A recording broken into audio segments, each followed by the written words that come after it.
Welcome to this video on colloidal silver. We will explore the benefits, risks, and scientific reality of this controversial alternative health supplement. Colloidal silver consists of tiny silver particles suspended in a liquid. Unlike pharmaceutical drugs, these products are not required to prove safety or efficacy to the FDA, leaving consumers with limited regulatory protection.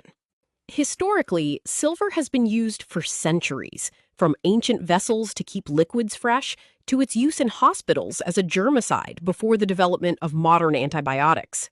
With the discovery of antibiotics, the medical use of silver declined.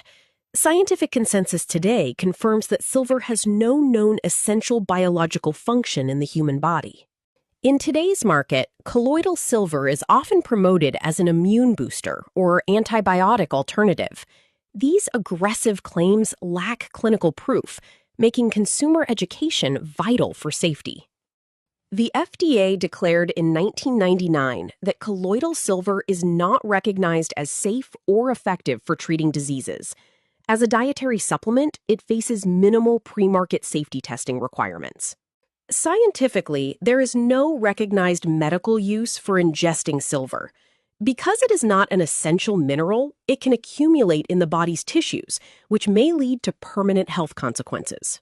A primary risk of excessive consumption is argyria, a condition where silver deposits cause permanent bluish-gray skin discoloration. There is currently no known treatment for this condition.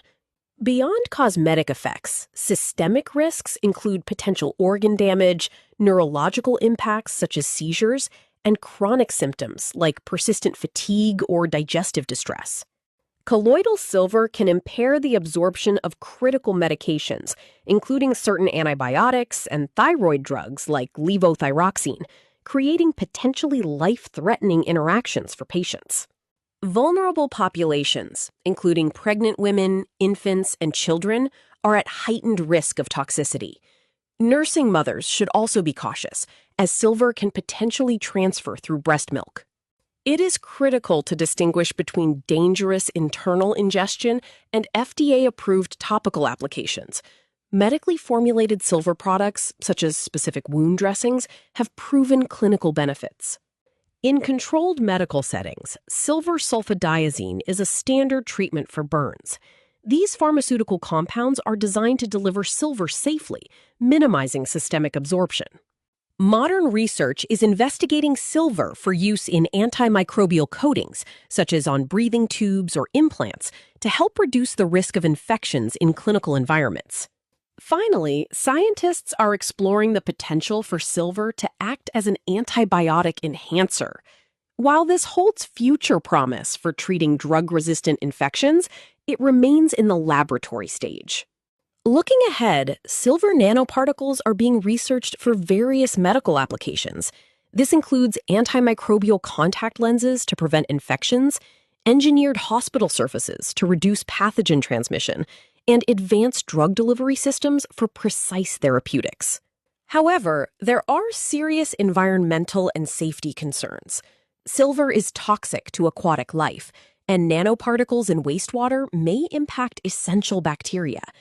Currently, there is no comprehensive regulatory framework for this ecological accumulation. Many proponents claim silver is selective, targeting only harmful bacteria. In reality, silver's action is entirely non-selective.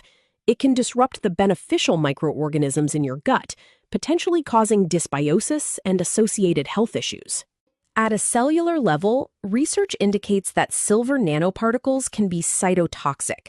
They can generate reactive oxygen species, damage DNA, and impair mitochondria, posing risks to human tissue using the same mechanisms that kill bacteria. This program was brought to you by the Series of Thoughts team as part of the Health and Wellness series.